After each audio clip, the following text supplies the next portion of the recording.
Alright guys, TacticalRab back again today. Hope you're all doing well and enjoying your day so far, and welcome back to Valorant News. Lots to dive into today, some drama going on the timeline, no doubt, between a lot of the Valorant professional players, but also Hiko discussing the 100 Thieves roster move they made before the last chance qualifier, how long they expect Boyd to last in the squads, and some of the differences they had with Steel and what led to his removal. Very much intrigued to your thoughts down below. Like if you guys enjoyed the video, subscribe if you were new as always, greatly appreciated. It really helps out the channel. First of all, this from Elevate, so we don't want to use this guy as our coach, we already have one. He goes behind our back and pulls us out of every Nerd Street Gaming to the NSG tournaments that are coming up in the next 3 months without any warning. At least he has his coaching degree. So craziness really, like the malice it seems behind this, as though, well, Jerk goes on to explain on the same team, person we've never associated with, who is apparently paying fees, gets our spots removed without letting us play after letting him coach. We already had a coach, as this guy Noodle apparently says right here, like he's effectively saying, I own the BG team or the website, like can we just cancel and pull out of these tournaments?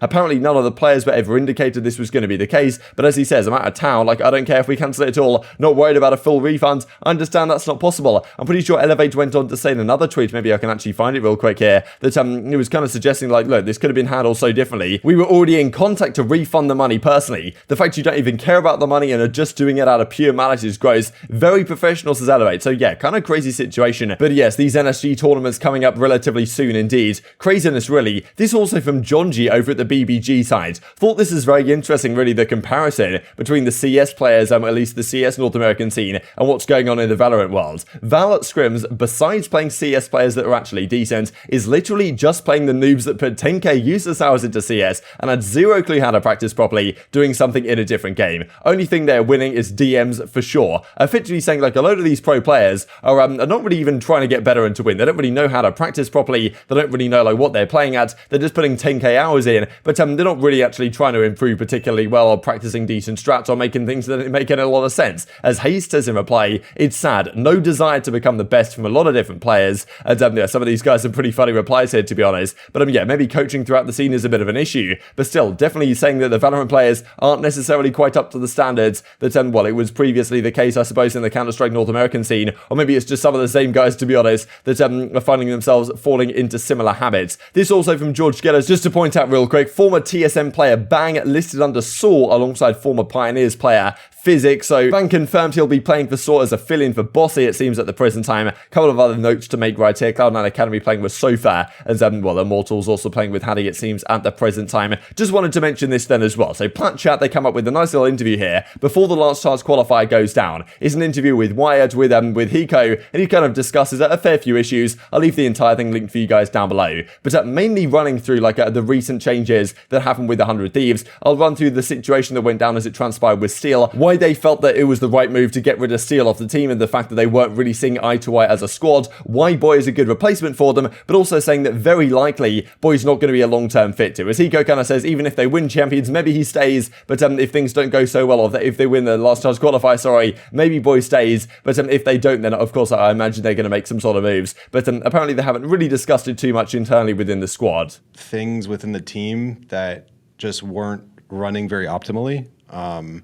I think that we had a role problem where some people wanted to play one agent, and then some people didn't want to play agents, and it was just like we never really, for pretty much the entirety of the team, we never really like saw eye to eye. So we were just always compromising and always like trying to make it work. You know, anytime you make an in-game an IGL change before a big tournament, it's always, especially a tournament like this, where if we lose, we literally don't go to champions. It's a big move. It's a big decision. And I think that one of the pros is that we're just we're very fresh right now.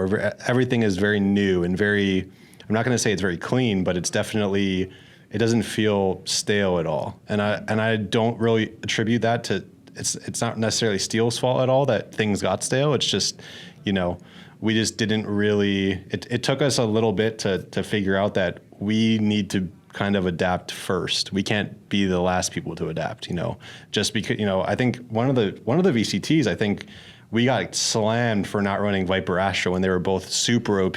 And we kind of like took a step back after that, and we were like, oh, okay, well, maybe we can't be the last team to change, you know, even though we were like within one round on 4 different maps from winning.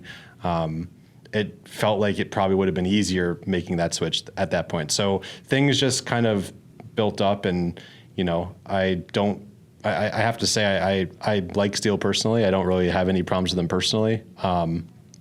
It just, things don't work out sometimes. Before, and then he switched over to being an analyst for you guys, and now he's stepping in as a sub for this event. So I did want to ask how, I guess just generally things are going with him, since it has been at least a little bit off since he's actually been a competitor.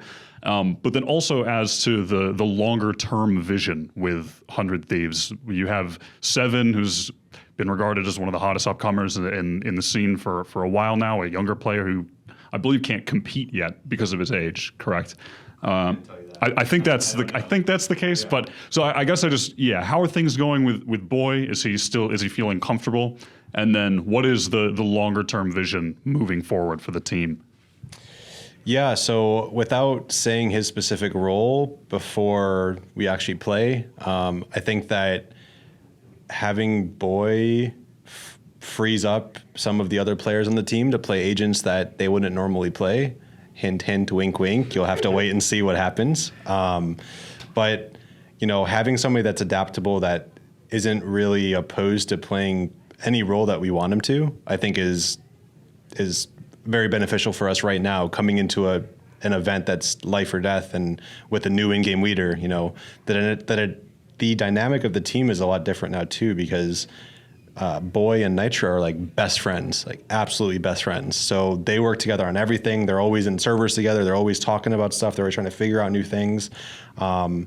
So I think that the dynamic is very good right now, and things are feeling very fresh and very new. And I think teams will have a hard time figuring out how we play now. You know, if you tried to study us from Berlin and back, well, we have a new in-game leader and everything's changed. And people don't even know what comps we're running. So, you know, things are going to be different. And yeah, I definitely think Aaron is feeling comfortable. I think even when he was an analyst on the team, he knew all of our plays, he knew all of our strats.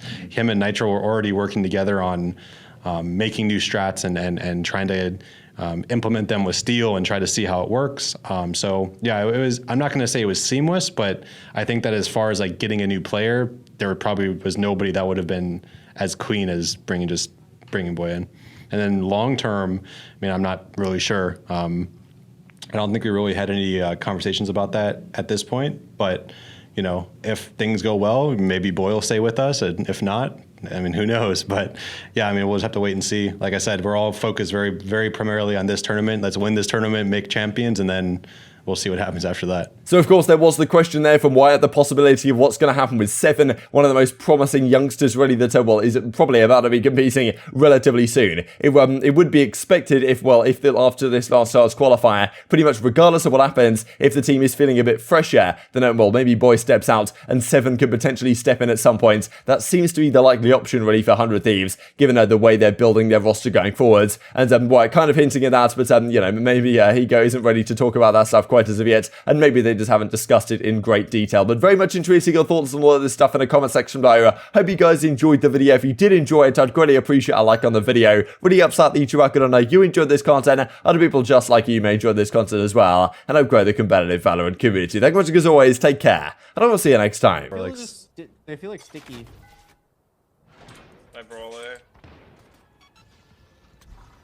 I can dart when they come out, TenZ, if you call it. Yeah, dart. Darting. It's a god dart. I got pings. Oh. Can I have a shitty wall? I'm on HP. What's up, mid side? Mid site. Jets mid site.